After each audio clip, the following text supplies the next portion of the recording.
Yes. So this was the Antolige Mitvest myrev, the Midwest and West anthology. So you have poems in here stretching from Detroit to California and Washington State. And it's a really wonderful book from 1935 with wonderful illustrations. This one is by an illustrator called Mikhl Yashinsky. And I think it's very interesting because you see in it a very old-fashioned sort of figure, a shtetl type, this sort of peddler driving a cart drawn by a horse. But he's driving this cart over this very modern-looking bridge. So it sort of shows you what this anthology is trying to do in bridging the old to the new and using this quite ancient language of Yiddish from about the year 1000 it dates to tell stories of our modern world. And that's what a lot of the poems in here do. This is another image from that anthology. And it's called The Mind of the Yiddish Writer. So you see on the bottom right, this Yiddish writer scribbling away. And then this is all the tumult within his mind. Workers marching, protesting, scenes from the old country, a traditional scene of a baby in a cradle attended by a white goat, which appears in Yiddish lullabies. And that's all going into the mind of the Yiddish writer and his output. And Yiddish, there's one major Yiddish writer who appears in this collection that came from Detroit, and his name is Ezra Korman. And I've translated a lot of his poetry and visited his grave in the Detroit suburbs and spent a lot of time thinking about him, as I also come from Detroit and am committed to Yiddish culture as he was. He was born in Kiev, but eventually immigrated to Detroit and spent most of his life there and wrote there. But the talk is mostly not about writing. Here you see just some scenes of Detroit of this time. Hastings Street was the center of Jewish settlement in Detroit, as you all know, and it was sort of just a real Jewish enclave where most of the people living there were Yiddish-speaking immigrants. So it was a scene of a lot of Yiddish conversation and writing and theater, as it turns out. So some synagogues, both of these synagogues were designed by Albert Kahn, who was a famous architect, of course, who designed the Fisher Theater and Angel Hall in Ann Arbor. These are a couple of his synagogues that he designed in Detroit. Temple Bethel, what used to be Temple Bethel for a period, one of their many synagogues, later the Bonstel Theater. And this was one of Congregation Shaarei Tzedek's many synagogues, also designed by Kahn. But moving on to theater, Detroit had one Yiddish theater, one major Yiddish theater, but that was already an accomplishment. New York, of course, had many, many Yiddish theaters. Chicago had 3, and a few other places had one. Baltimore had one, Philadelphia had maybe a couple, and Detroit had one, and it was called the Litman's People's Theater.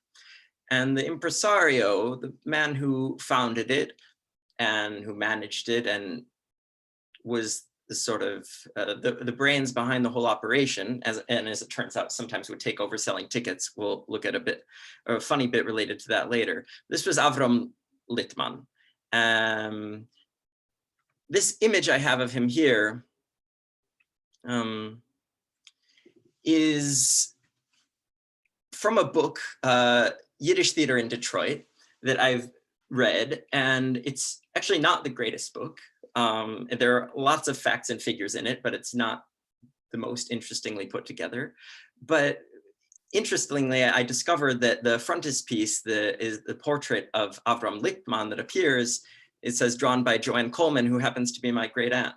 So that was my grandmother Elizabeth's sister, and she was a book illustrator and worked in that field. And she so happens that she illustrated this for this Wayne State University Press book, the Detroit Yiddish Theater.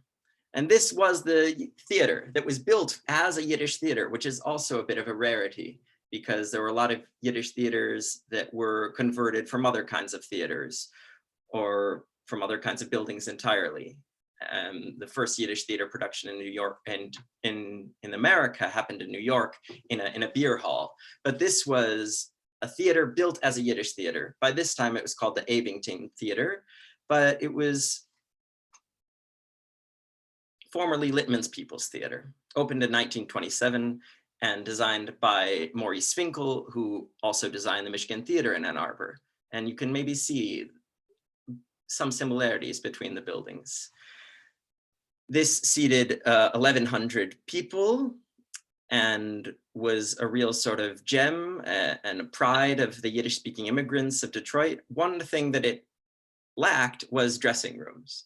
So I've read an account from a Yiddish actor who performed there, Herman Yablokov, known as Der Payatz, the clown. And he says, what a beautiful theater and what a pleasure to perform there, except for the fact that in building this theater, they did not build dressing rooms. And they didn't take into account, although they took into account the audience, they did not take into account the actors. And so prison-like, as he described it, rooms for the actors to get into and out of costume were set up on the 3rd or 4th floor, and they had to run up and down continually between the dressing room and the stage to perform. And he said by the end, they looked like the angels in Jacob's dream of the ladder, of the angels who are oilim veyordim, of going up and going down continually, which so happens to have been my bar mitzvah portion, Vayetze. But that's nicht daher nicht dahin, neither here nor there. Oh, let's see. Having trouble switching. Okay, just click to switch to the next slide. Very well. So here are some posters advertising entertainments at Litman's People's Theater. You have on the left Der Galech Rasputin, the priest Rasputin, with its cast, and an advertisement for a play entitled Shepsel's Chassene. There was a variety of things performed at Litman's, from what was called art theater, more serious drama, often translations from people like Chekhov and Ibsen, or art dramatists in the Yiddish language like Yankev Gordin and Peretz Hirschbein. Rasputin would have fit into that category, I believe. Then there were other entertainments that were called shund, which were the most popular. But shund, meaning trash, was the sort of lowbrow operetta that was really the bread and butter of the Yiddish theater. And Shepsel's Chassene and lots of plays with titles like it is a play like that.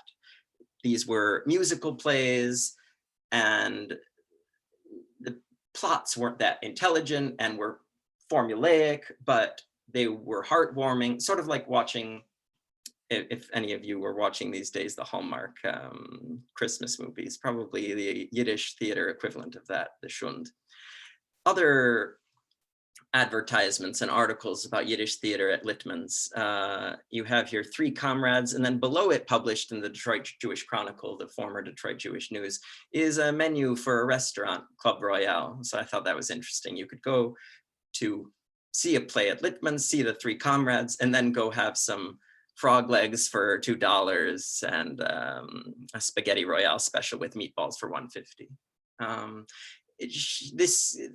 The fact that this menu appears with things like frog legs and things in the Detroit Jewish Chronicle beside an advertisement for Yiddish theater tells you something about the level of observance of a lot of these Jews. They weren't, of course, all observant, and they were committed Jews, and they took part in Jewish culture, specifically Yiddish culture, but they weren't necessarily observant of the mitzvahs. So some of the biggest selling nights in Yiddish theater, and also at Litman's, were Friday nights, when you might expect a Jewish family to be at home having Shabbos dinner, but in fact, many of the Detroit Jews were out seeing a show, a Yiddish theater show, and that was their way of practicing their Jewishness. And actually, the opening of every Yiddish theater season traditionally, including at Litman's, was Rosh Hashanah. That was the opening for the Yiddish theater of the new season of Yiddish theater.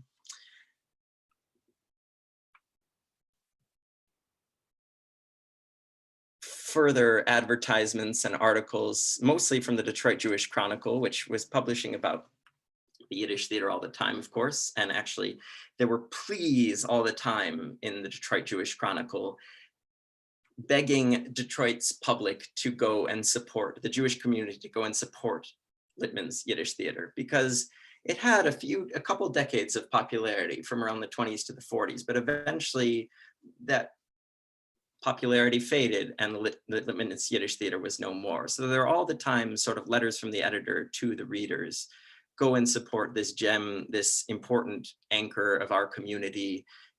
Any community of any note has a theater, and we need a theater in our language, and our language is Yiddish, and come out and support.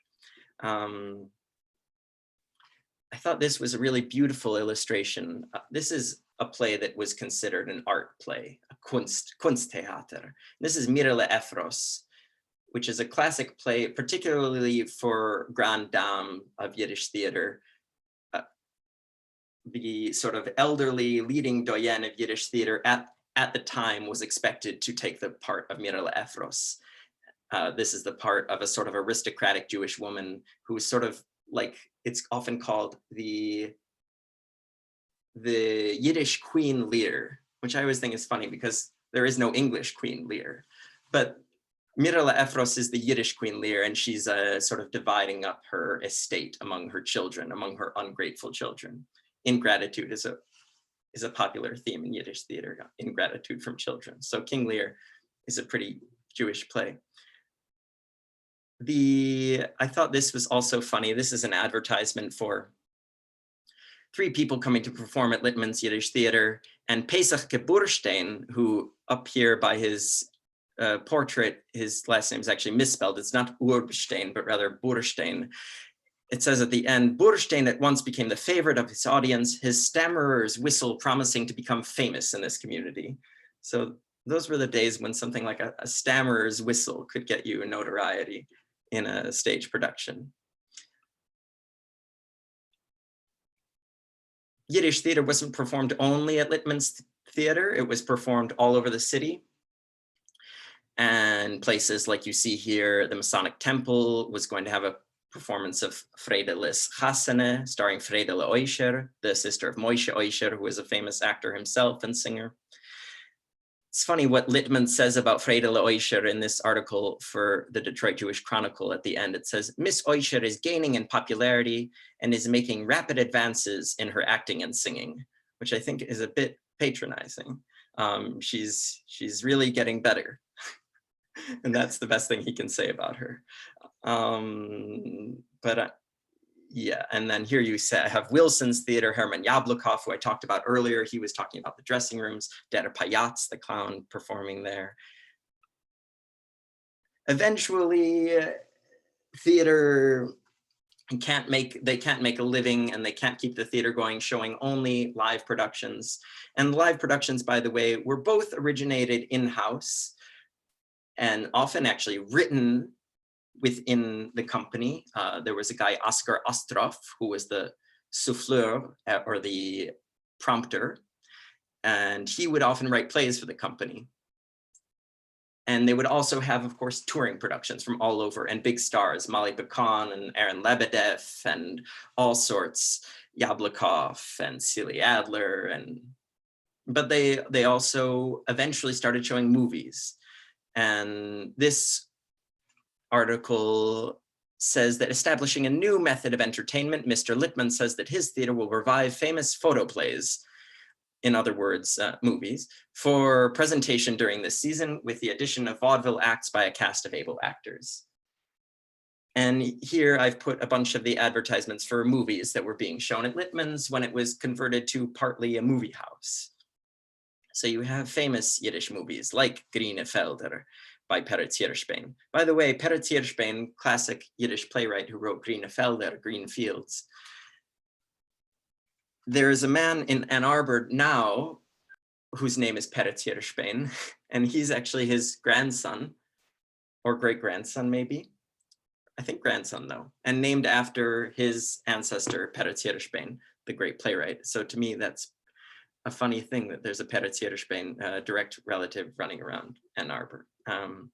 And then I actually acted in a production eventually where that Peretierspin's daughter, she was a production assistant on the production, on a Yiddish theater production. So yeah, lots of threads of Yiddish theater intertwining through the generations, which I'll continue to talk about. Sorry, one moment. I'm just checking to see the time on my phone because I don't want to talk too long. Other famous Yiddish movies playing here, including ones with Molly Pecan, Mamele, which is a wonderful movie that you should all watch if you haven't. She stars as a girl without a mother. Her mother has passed away, so she's taking care of all of her little siblings. And for that reason, she's the Mamele, the little mother, because she's their eldest sister, but she's taking care of them as their mother. And of course, she spends all of her time taking care of her siblings and doesn't have enough time to sort out her own love life. But then eventually, of course, it gets sorted out and she falls in love with the next door neighbor. A brivele der Mame, a letter to mother. Lots of mothers in Yiddish theater. Few fathers, really. If you look at Yiddish songs, the most famous Yiddish folk songs, lots and lots of mothers, but not so many fathers. Is good. Moshe Oisher, the brother of Friedele Oisher, who was sort of put down by Litman in his article before, it was even more famous than Friedele was Moshe. He's in the Singing Blacksmith, which is in Yiddish Yankel der Schmied, Yankel the blacksmith. I think this one might be, sometimes the translations of these things are a bit funny. In the bottom left, you see the Jolly Paupers, which is die Freiliche Kapzonim, that's a good translation. But then the Living Orphans, which I think in Yiddish is die Lebedeke Yesoimim, which is, Lebedik is living, but it also means lively and happy. And I think this is a happy thing about these orphans who are lively and Lebedik in that way, and not the living orphans, which is a strange translation. Anyway, Herman Yablokov, who visited Litman's People's Theater, was a great star. He was known as Der Payaц, the clown. I mentioned a quote from him before, from his memoirs, Arum der Welt mit Yiddish Theater, Around the World with Yiddish Theater. But I wanted to read actually one of his quotes in Yiddish from his memoir, and you can follow along in English. And he's talking about Litman himself, talking about the character of the impresario, who he said was a sort of born impresario. He said the role of impresario fit Avram Litman wie ausgegossen, as if it was poured onto him. And in this excerpt from his memoir, he talks about, well, you'll see. So follow along with the translation and I'll read in Yiddish.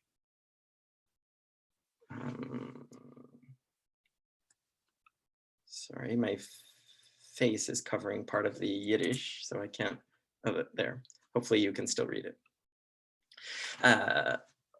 Litmans größter Vergnügen ist gewesen zu verkaufen Billetten. Also schnell, wie es hat sich ausgestellt als Schure bei der Kasse, hat Litman gleich übergenommen von dem Kassierer dem Billettenverkauf. Kurzsichtig ist Litman gewesen, als a viele die dicke Gläser von seinen Brillen haben ihm wenig was geholfen. Die Billetten aber hat angetappt mit die Finger und selten gemacht hat es. Wenn der Tummel bei der Kasse hat ihm denerviert, fleckt ton eine Kleinigkeit. Fleckt an Effenton das ganze Fenster von der Kasse und rausschreien zu meulen. Was stupt ihr sich wie Indianer? No, I wouldn't say that today, but that's what he says. Was stupt ihr sich wie Indianer? Jetzt seid ihr gekommen, jetzt die letzten Minuten und ihr stupt sich. Wo seid ihr gewesen eine ganze Woche? Wir verkaufen Billetten jeden Tag von 10 Säger in der Früh. Jetzt will ich euch nicht verkaufen, keine Billetten. Und tut mir etwas. Verendigt sein Musserdrosche, pflegt geben a Loser unter dem Fenster und von der Kasse, nicht gewollt verkaufen, kein Billetten. Und tut ihm etwas. Der Detroiter Eulem hat Litmanen gut gekannt und respektiert. Sie haben geduldig zugewahrt, bis Litmans Kass is vorüber.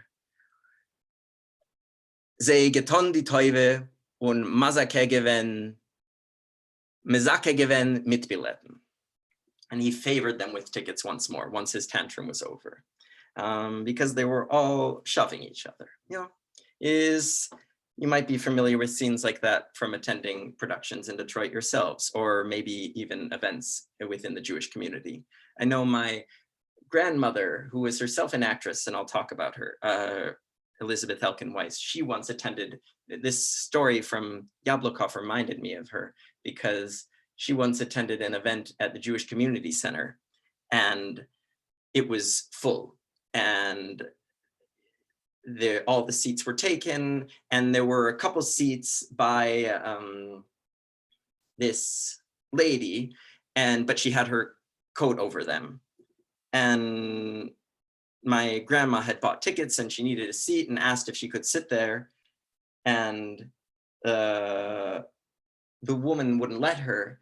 And my grandma, who was an actress, she summoned up all of her actressy talent and said in this sort of withering voice, "How can Jews treat Jews?" And then the lady who had the seats reserved beside her said, "Oh, never mind." But so Detroit Jewish audience have maybe always been like that, because here they are lining up at Litman's and not treating each other with the greatest respect, though they respected Litman. So eventually Litman's theater is no more, but Yiddish theater crops up from time to time in the area. This I found was a touring production from elsewhere. It wasn't originated at Oak Park High, but a touring production came and performed at Oak Park High, a new play written at that time in the 70s called Shalom Alejand, Columbus. And some stars here, actually. Shifra Lehrer was a great star. She's the one sitting on the left. She was a great star of the Yiddish theater from Buenos Aires, but eventually emigrated to New York and performed a lot in Yiddish theater. And interestingly, the man standing third from the left is Salman Milotek, who it turns out actually wrote the music to this production. Salman Milotek is now the artistic director of the National Yiddish Theater Volksbühne, and a man who I've had the honor to work with on a number of Yiddish theater productions, acting under him. But here he is as a young man, Salman. Good. Great stars would come to visit, not only actors, as I've talked about, but also in the heyday of Yiddish theater in Detroit, great writers. So here you have Shalom Alejand. He came for a production that took place at the Detroit Opera House, what was then the Detroit Opera House, a different building than the one today. And they were putting on a play of his, and he came to see the play. And after the play, it turns out, went to spend the night, as many people did who were visiting Detroit, in Mount Clemons to take the baths there. Because of course, Mount Clemons famous for its mineral water baths, and stayed, it turns out, at the Elkins Hotel, which was a hotel that was founded by my great-great-grandfather. And more on that later. But this is Elkins Hotel in Mount Clemons, where Shalom Alejand stayed, the great father of Yiddish theater. Here's another picture with Yehoash, who was a tremendous Yiddish poet and translated the entire Hebrew Bible, the Tanakh, into Yiddish. And here he is paying a visit to the Progressive Literary Dramatic Club, which was a group of young, progressive immigrant Jews speaking Yiddish, and they would put on plays sort of for each other and for groups, plays with some social import, and they welcomed Yehoash. He's there sitting among them. He visited them.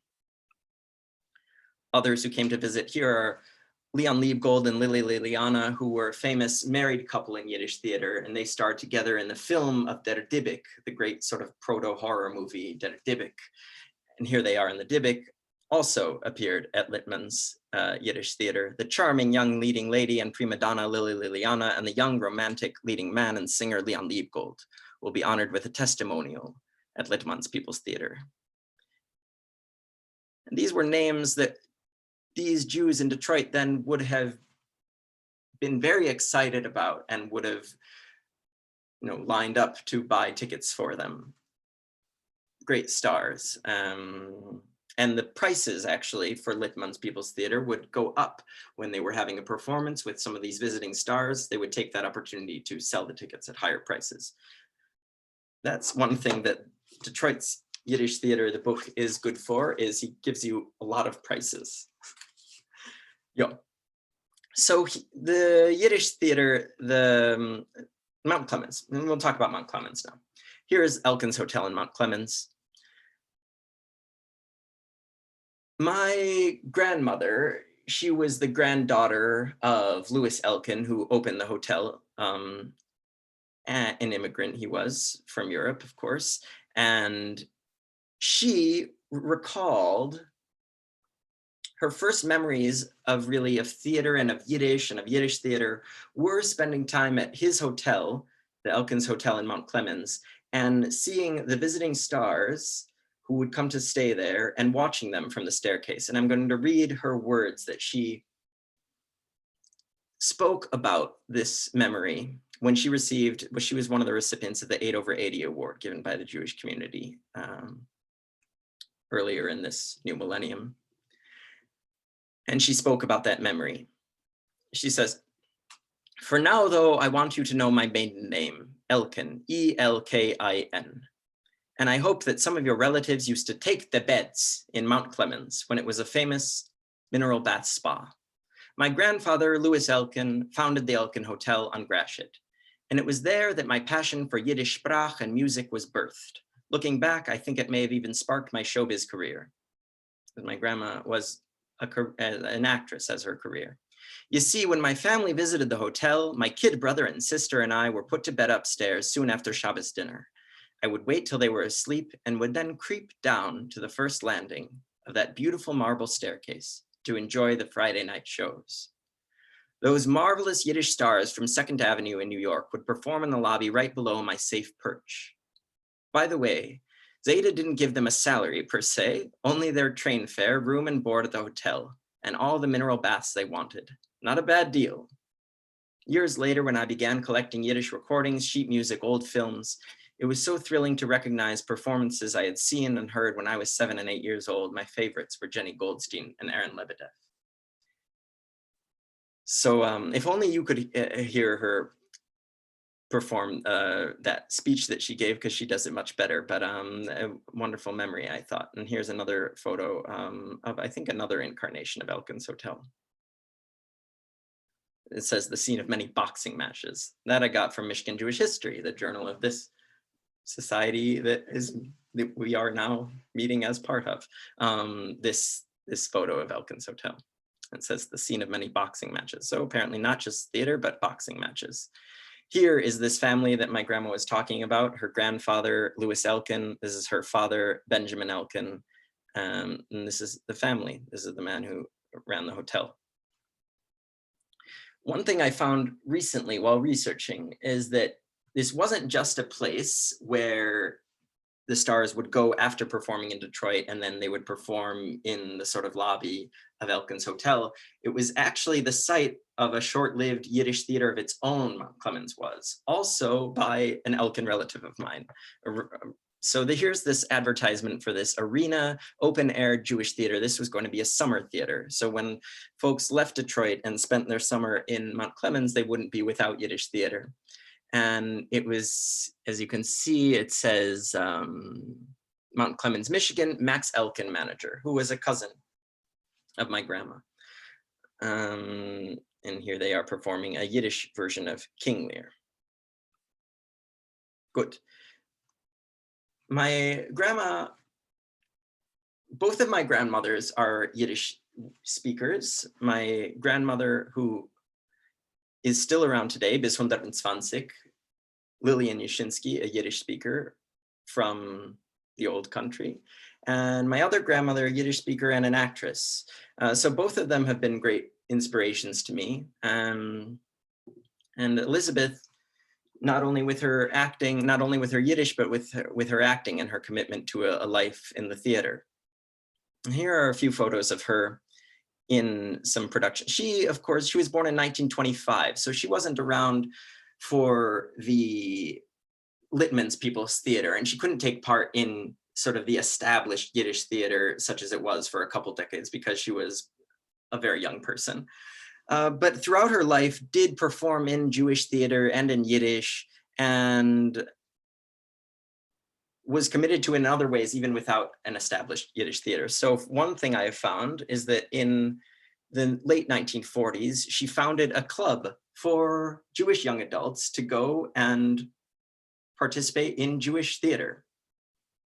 I imagine it was Yiddish. Here in the Detroit Jewish Chronicle, it's always calling it a Jewish theater club. Probably some Yiddish was involved, or maybe it was mostly Anglo-Jewish repertoire, as the Detroit Jewish Chronicle calls English language Jewish theater during those days.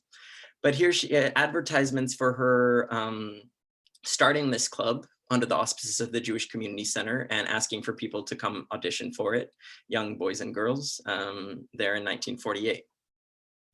And here she is.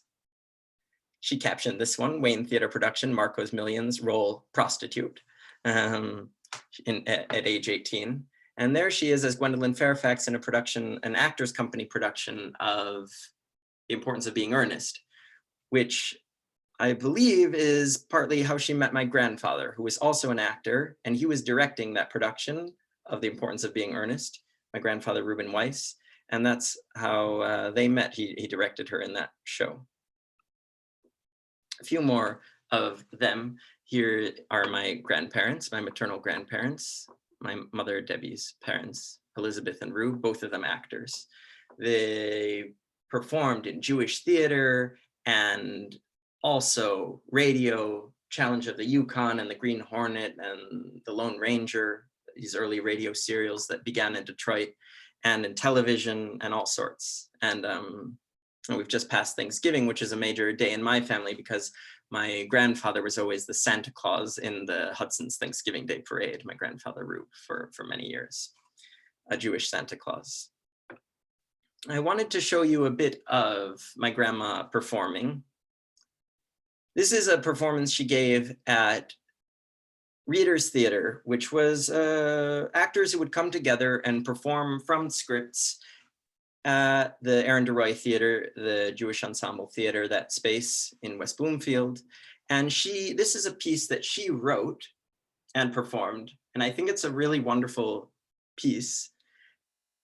It's about her mother-in-law, Polly Weiss, Reuben's mother, who was an immigrant from Odessa and a Yiddish speaker, of course. And she writes a poem about her mother-in-law in tribute to her after she passed away, and performs it and peppers it with a lot of Yiddish. So I thought it might be interesting to watch a part of it. So let me look that up.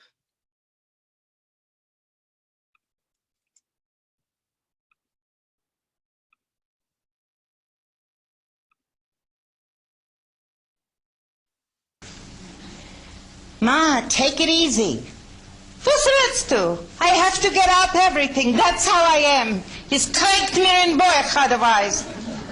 Please, Ma. Please, please. No, mit the please. It was her style to hold nothing back. Love, displeasure, food were offered abundantly. We'd come to visit them and have to eat, hungry or full. The expansive emptying of the fridge came right on the heels of our hellos and kisses, a womb-like eruption, punctuated by her fluttering movements, emphatic speech. Es geht sich in Müller eines. The tablecloth would vanish from view under its toothsome burden of brisket, chicken, Aunt Becky's bitey garlicky dills, bits of once crusty outside tender inside veal cutletten, the always uncovered bowl of rubbery jello. Have some jello, it's good for you.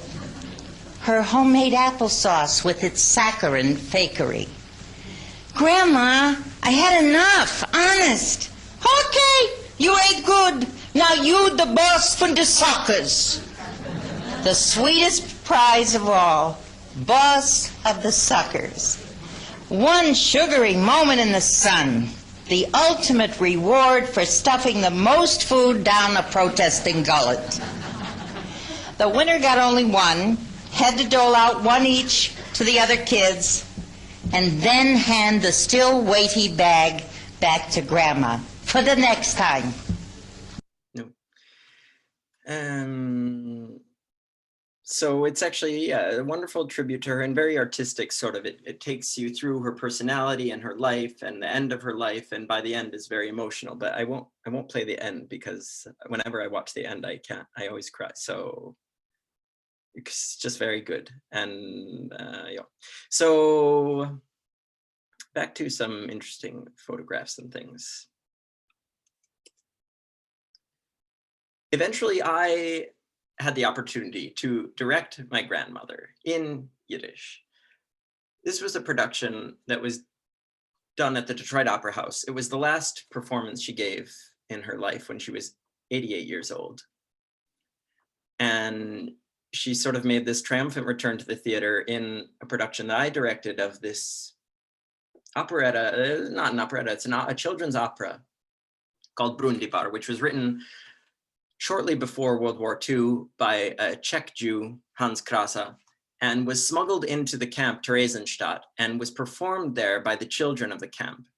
It was given 55 performances in the camp Theresienstadt, in the concentration camp. This was a camp where they allowed performances and things of that kind, cabaret nights and poetry nights and this opera, because they were trying to put on a facade. This was the camp that they would tour Red Cross officials through to show them how well they were treating the Jews. So Brundibar is one of these things that was performed there, but it was actually very subversive and is sort of an allegory mocking Hitler. And we performed it at a Detroit Opera House with a cast of nearly all children in the major roles. My grandma appeared in a short play that I wrote to be performed before the opera, where it sort of told the story, the history behind the opera, and through poems and art of the Holocaust. And one of these poems was a poem that was from the perspective of a grieving mother looking for her child. And so I thought I need someone with gravitas and maybe with the maturity to play such a role, and gave the role to my grandmother. And she performed it in Yiddish on stage at the Detroit Opera House. Here I am rehearsing with her in her kitchen, which were really, for me as a theater artist and as a Yiddishist, some of the most kind of important moments, having those moments of communion with my grandmother, sharing knowledge and preparing her for this role. And here's my mother, Deborah, making my grandma up in her dressing room at the Detroit Opera House. She was one of only a couple adults. The other was a woman named Elistine Weisberger, who recently passed away a couple years ago. She was a survivor of the productions of Brundibar in the camp, and she came to our production to speak to the audience, and also spent a night at my grandma's house where we had dinner with her. And I looked back at my grandma's calendar for that day, and the night before it says, prepare stuffed cabbage for Ella's coming to the house the next day. But here she is in the dressing room, my grandmother, and my mother in Pavarotti's dressing room at the Detroit Opera House, the star dressing room, because of course the kids were in their own big rooms. So my grandma got to take over the star dressing room that Pavarotti used when he opened the Opera House in the 90s. There she is in the dress rehearsal. So I've taken you through some of the history of the Detroit Yiddish Theater and some of my family's connections to it. Now I'm going to move a bit to my own sort of life in Yiddish theater. When I was living back in Detroit, I thought it would be, and working actually at my alma mater, the Franco-Jewish Academy. Shout out to Tamar Friedman, who I think is watching this and was my classmate at the Jewish Academy. But I was returned there to work, and I was teaching Spanish there and doing some communications, and came across a grant for projects that would promote Yiddish learning among young people. And I thought, I should apply for this grant. And the project that I would apply for would be directing a play with the students of this school in Yiddish. And I would help teach them Yiddish in the context of their performing and rehearsing the play. And the Franco-Jewish Academy got the grant. I had to write the grant in Yiddish, which was the greatest test of my Yiddish skills up to that point, writing a grant and a budget out in Yiddish from the Frischman Foundation for Yiddish Culture. And we performed this play called Noch 12 bei Nacht. And here you see some of the press. It got good ink, as my mother would say, sort of Yiddish forward, the English forward, and all sorts of Detroit publications. The Yiddish forwards, the headline reads, A Spiel auf Yiddish gespielt von Kinder, a play in Yiddish played by young people. And this was a major sort of historic thing, because really, the forwards at least said, not since the Holocaust has there been a play in Yiddish put on in a high school by students of a high school in America, outside of the Hasidic world. Because of course the Hasidim go on speaking Yiddish in their schools, in their homes, and they put on productions. But this was probably the first since the Holocaust in a high school put on in Yiddish. And the kids, it was tough, and it was very tough going, not only because they were not familiar with Yiddish, but also because a lot of them were not familiar with, someone's just drawn on this or something. Acting. They were mostly seniors who hadn't done any productions at the school before and thought this might be their last chance. And so a bunch of them tried out, and it was mostly these seniors who had not performed before. So it was kind of a very new experience in a lot of ways. And I'll show you a bit of that. This is this fantasy drama from the 1920s, which we performed at the Two Muses Theater in West Bloomfield, which was the theater in the Barnes & Noble that is no more. Like Litman's People's Theater, the Barnes & Noble in West Bloomfield, no more. What are these red dashes that have appeared on the screen? Okay, anyway. Here is a bit of Noch 12 bei Nacht. Ze is Wahl. Ja, het is al behaald wo. Mein Mann hat uns einmal beide getötet. Wie lang zurück hat das passiert?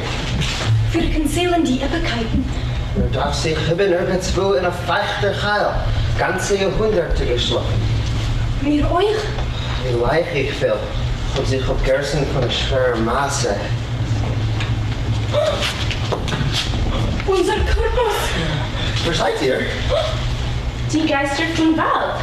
Hier ist kein Wesen nicht an? Nein, wir seien nicht kein Menschen.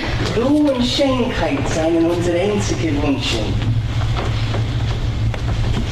Wer ist gewinnt, der schlechte Mensch? Was hat er erschossen? Was hat er es getan? Sie ist mein Mann gewinnt. Ist gewinnt, mir ist ich versichert. Wie alle Menschen. Was bist du mit Avram? Maybe I'll just show you the end. Ihr Kort hier gegeben. Bett, Kinderle. Macht sie die Egele. Wie ist das alleine?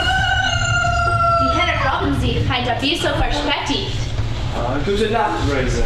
Ich will später zurückkommen und will bald euch mit Sonnengold bewahren. Wie gut du bist, Wind. Und wie zart ist dein Atem.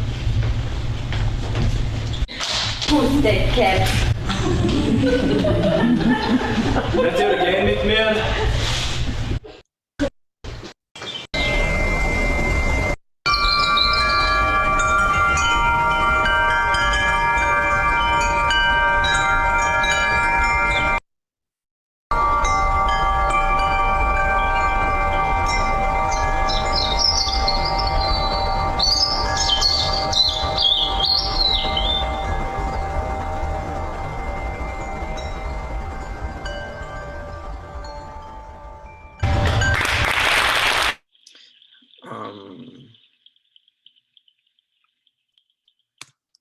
So that's After Midnight Noch 12 bei Nacht by Shmuel Deichsel, as performed by the students of the Franco-Jewish Academy. So that was a proud moment, bringing Yiddish theater to this school, to Detroit again, a brief revival of Yiddish theater in the community. Eventually, I moved to New York City to work in the Yiddish theater there. This was really my dream, I would say, is to perform on the Yiddish stage. And that was, for a long time, my dream. And the dream came true in a few productions, one of which was the Yiddish Fiddler on the Roof, the Fiddler auf dem Dach, which was performed in New York for 2 years. It was a great hit, as directed by Joel Gray. There he is in this picture. Am I sharing this? No, maybe I'm not. Maybe I wasn't. But now, hopefully, I'm sharing this. This is, Fiddler auf dem Dach. Joel Gray there in the center of this group photo. Beside him, Ruth Bader Ginsburg, who came to see us. In Fiddler, Kate McKinnon was also there, the woman who plays Ruth Bader Ginsburg on SNL. That was a sort of publicity coup organized by the publicists of the show. And I played Morche, der Kretschmer, Morche, the innkeeper in this show, as well as Nochem the beggar. And I'll do a bit of it for you. As Morche, the innkeeper, he's the one who greets everyone in his inn for the L'chaim scene when Laser Wolf proposes that he wed with Tevye's eldest daughter, Tzeitel. And he also, when Tzeitel eventually doesn't marry Laser Wolf, spoiler alert, and marries Mottel the tailor instead, at the wedding, Morche, the innkeeper, is the one who gets up and gives a speech greeting everyone and announcing the wedding presents. And he's the Badchen, der Badchen, which is actually an interesting role for me to play sort of historically, I felt, because Badchen really was one of the origins of Yiddish theater can somewhat be traced to the Badchen, who was the sort of wedding jester, who would go up and in sort of rhymed couplets and a bit of singing, entertain the guests at the wedding, and he would make the bride cry, and he had a lot of roles. And sort of it was kind of early Yiddish theater making back in the day when there wasn't any Yiddish theater. So a bit of Morche's speech at the wedding. Myrev Rabbi sei, mir sind gekommen nachher, mesamech zu sein, Chosen Kalle, dem Chosen Model und die Kalle Zeitlen sehr Simche, sollen sie sich zusammen älteren in Shalom Alejand und in Glück, alle weire beunische Leulem. Amen. Und ort kommt unser beliebter Rebbe, lang leben soll beunische Leulem. Amen. Drosche Geschenk für Chosen Kalle, von Kalles Zad, lekove dem jungen Verfolg, anai Iberbett, 2 puchene Kischens, Gänsene Buch und die 2 Leichters, silberne, oh, das ist es. Und jetzt, meine Liebe, auf unser größere Simche, lo mir sich der Monnen in unsere Teire, was sind in der Weg auf eurem Halbe, unsere vergangene Ovis, was haben gelebt mit Zorris in Gabzones, und was sind abgestorben mit Zorris in Gabzones. Aber genug geweint, freilich soll sein jeden, freilich, Punkt wie bei unser guten freien Leser Wolf, was vermogt alles Ding auf der Welt, äußere Kalle. Aber Leser Wolf hat nicht kein Beisharz, wer Reihe, wird allein und sagen, was für eine Drosche Geschenk geht schenken dem jungen Verfolg. Ja, Moidreb Leser Wolf. That's a Morche's wedding speech. I also got the chance to perform in really one of the great roles of Yiddish theater. This is also with the National Yiddish Theater Volksbühne, as Fiddler was. But this is the sorceress, which is traditionally a drag role. It's always been played by a man. Even back in the late 19th century in professional companies, women were in the companies. It wasn't like Shakespeare's day when women weren't performing. But a man always took over the role of the sorceress, the Bobbe Yachne in Goldfaden's operetta, The Sorceress. So here are a few greats of Yiddish theater. Maurice Schwartz, who was the founder of the Yiddish Art Theater in New York, and Oscar Salmonesco, and me. trying out my nails for the first time and sort of in half drag in my makeup, but wearing my street clothes, and then as the sorceress. And this is a sort of wacky operetta from late 19th century. The first piece of Yiddish theater actually performed in America was The Sorceress. And it's this sorceress, and she has designs on this girl, Mirele, who is the sort of ingenue character, to trap her and to sell her into sexual slavery, it turns out, in Turkey. And, but of course, with lots of fun, glittering music. And here, Baba Yachne is unraveling one of her plans to her sort of co-conspiratress, Basya. Here's me as the Baba Yachne standing over a cauldron with my witches back in my lair. And I'll show you a bit of this production. I'm not allowed to show much of it, and I don't actually have any of it beyond this 15-second clip. That's all the Actors Equity Union allows to be shown.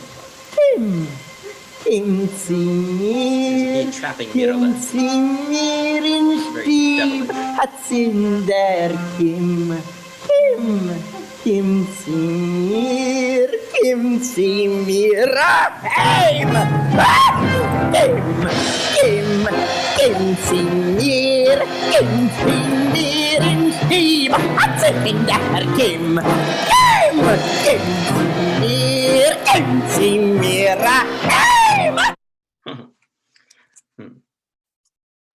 That capture coat, as the costume team called it, was one source of stress in the production. The production was magic to do in every way.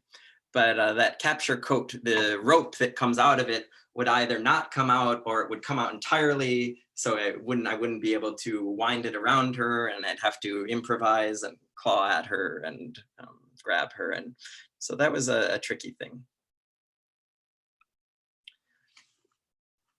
Yeah, getting near to about the end of what I plan to tell you about. But I wanted to close with, before we go to questions, just with this bit from the Detroit Jewish Chronicle, which is a wonderful resource for us all and continues to be as the Detroit Jewish News.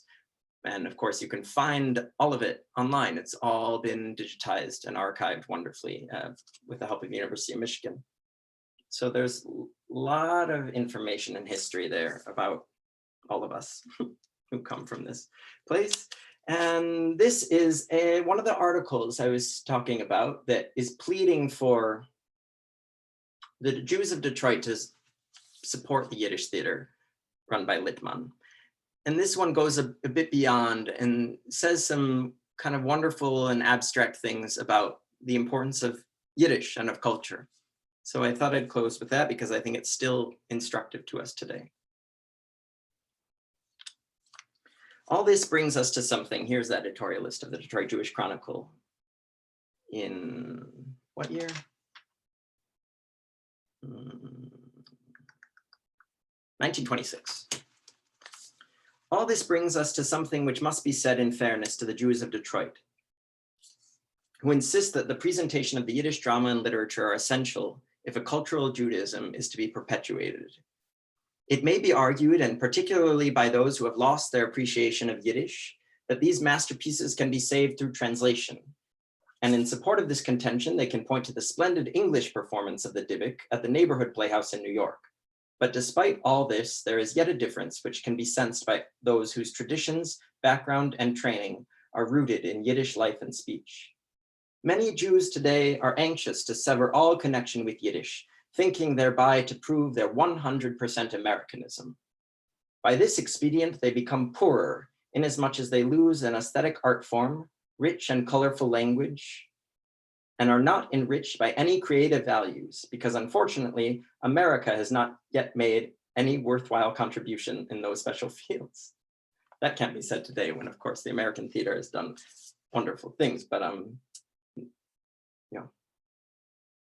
if one wants concrete proof of the validity of Yiddish drama, we would suggest to anyone thoroughly acquainted with Yiddish and English to see the Vilna troupe and then visit the American theater. The superiority of the Yiddish is amazing.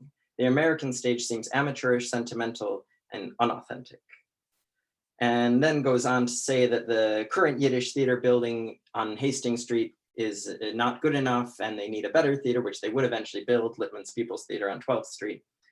And it closes with this: we can have a Yiddish art theater in Detroit and should have it. New York City has subsidized its Yiddish art theater. Are there not men and women sufficiently interested in Yiddish and Yiddish drama to help build a theater in a Jewish locality? Yeah. So, questions? Just a reminder, everyone, please submit your questions via the chat feature, and I'm happy to moderate the discussion.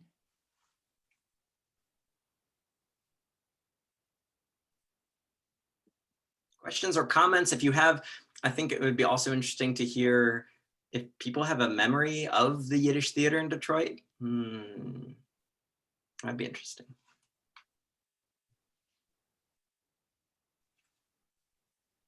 It was probably, I mean, it was very early, so it was too early for a lot of us, even those who are maybe of a couple of generations ago, because it really sort of started going away early 1940s, but the professional Yiddish theater. We do have one question. It says, "Hi, Michael. This is indeed Tamar from FJA. What do you think of the future of Yiddish theater in America is?" Yes, it's an interesting time to talk about the future of any theater right now, because the pandemic has shut down all theaters. And yeah, the Zoom theater is no substitute for being in a room with a bunch of people experiencing a live entertainment all together. So I don't know. I really don't know what the future of theater is in this country. The first productions that people are planning to bring back, they're saying maybe middle of next year, maybe late next year. So it's still too early to say.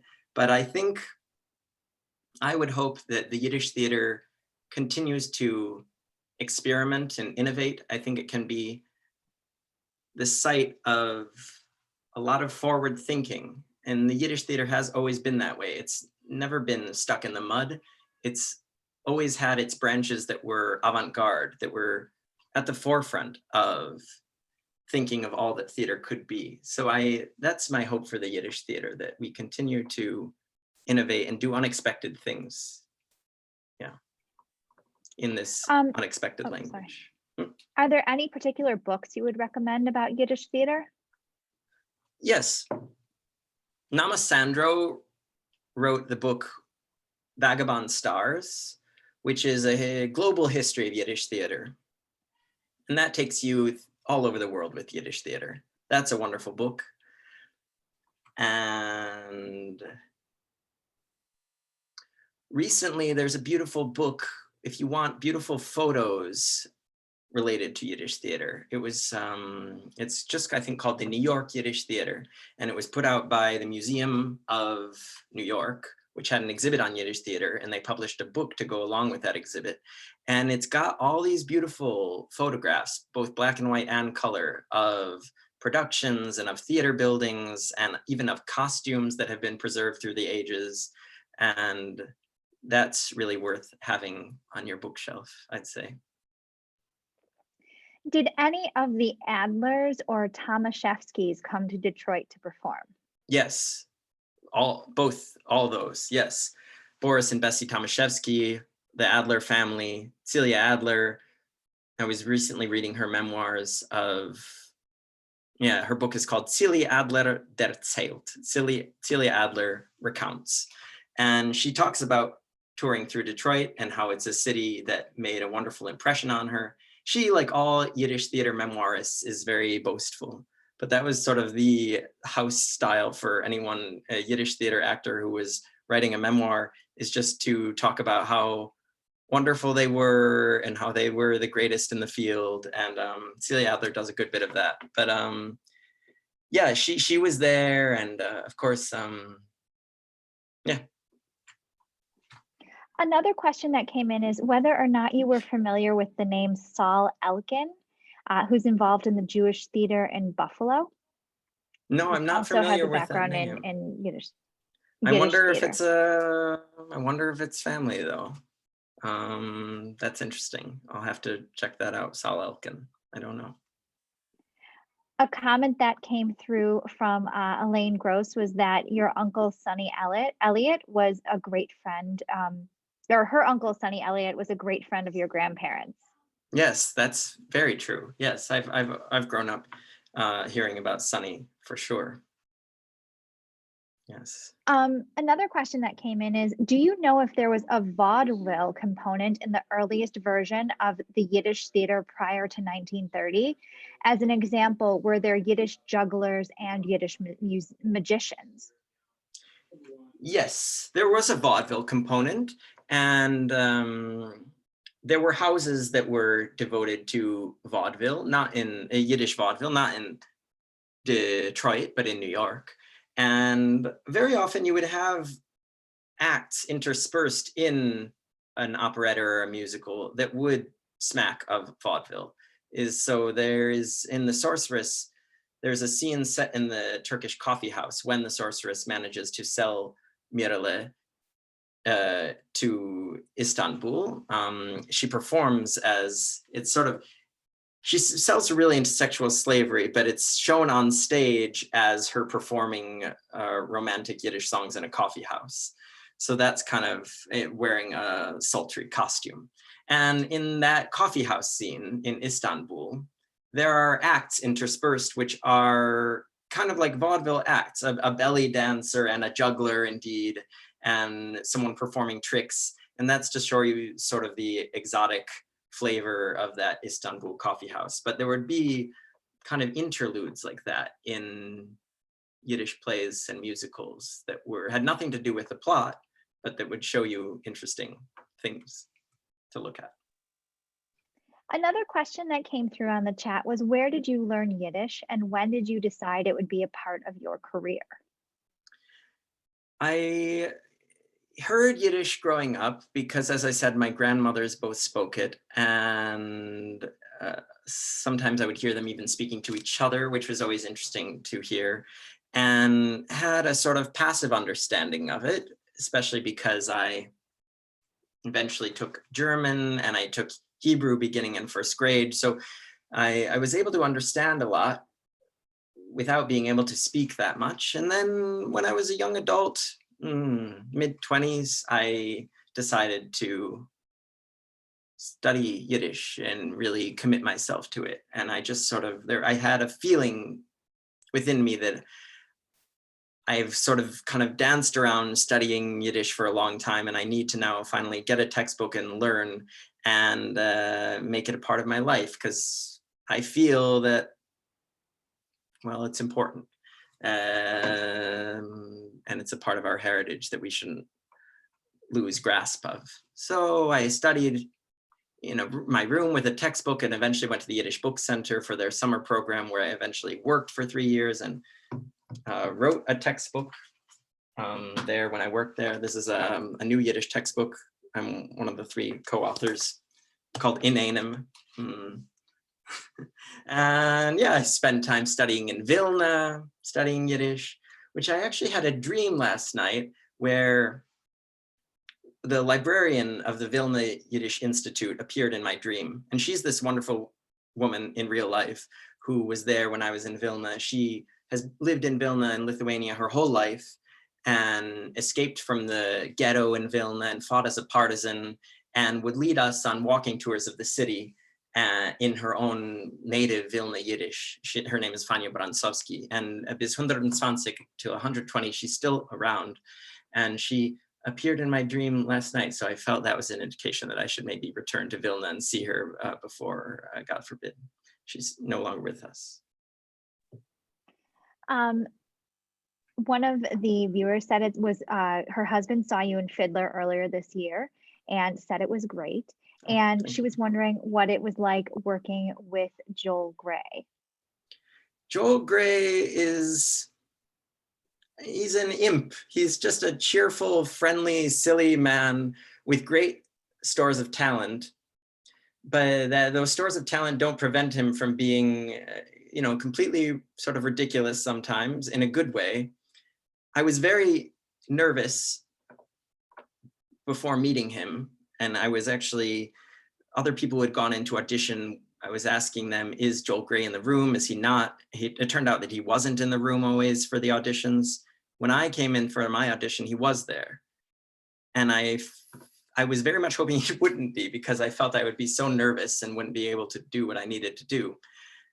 And yet his presence was this sort of smiling, cheerful, laughing presence. And he was laughing throughout when I would do funny things, and that put me very much at ease. And that's how working with him was, really. Yeah. I remember once we were rehearsing, there's a big dance scene at the wedding with the wonderful dance music that's written for the show. And I was taking part in it and having to dance along with the rest of the cast. And a lot of it was very sort of vigorous and difficult. And at one point he called me over to the front of the stage and he said to me, "I would hire you to be a dancer," which I just thought, it was very nice, and it was very unexpected because there were real dancers in the show and I wasn't hired for my dancing skills, but somehow there was something in my dancing that tickled him, and I was glad of that, because he's a great song and dance man himself. That's what made me so nervous to meet him, really, is because I grew up appreciating him as a performer and knowing him and watching cabaret. So Stan Moratsky wanted to let you know that he had the pleasure of working with your grandparents when they were doing some voiceovers for radio commercials that he worked on. Oh my, that's wonderful to hear. Thank you, And Stan. another question that came through is about the Yiddish book centers in Amherst. Is there Yiddish theater performed there? From time to time, they'll have a visiting person. Like when I was working there, there was a Purim spiel that was put on by these performers from New York who came to the book center to do a Purim spiel at Purim time. Isolated events like that, but not fully staged productions in any sense. There is an auditorium there, and there are great concerts. There's a great concert series in the summer called Yidstock, which is a klezmer concert series. But Yiddish theater, not so much. Another viewer, David Bunis, recommends that you check out the Jewish Repertory Theater in Buffalo. It's co-founded by Saul Elkin, who he mentioned before. Yes, okay. Yes, I very much want to. I'll make a note. The last comment was from one of our viewers, Benson J, who said his brother taught movement and acting at Stella Adler in LA, and he said she was a merciless teacher who would bring her students to tears on occasion. Yes, I believe it. That was a great Yiddish theater family, the Adlers. And Jacob Adler was their patriarch, who was called the Great Eagle of the Yiddish theater, partly because he was an impressive actor and partly because Adler means eagle, Adler.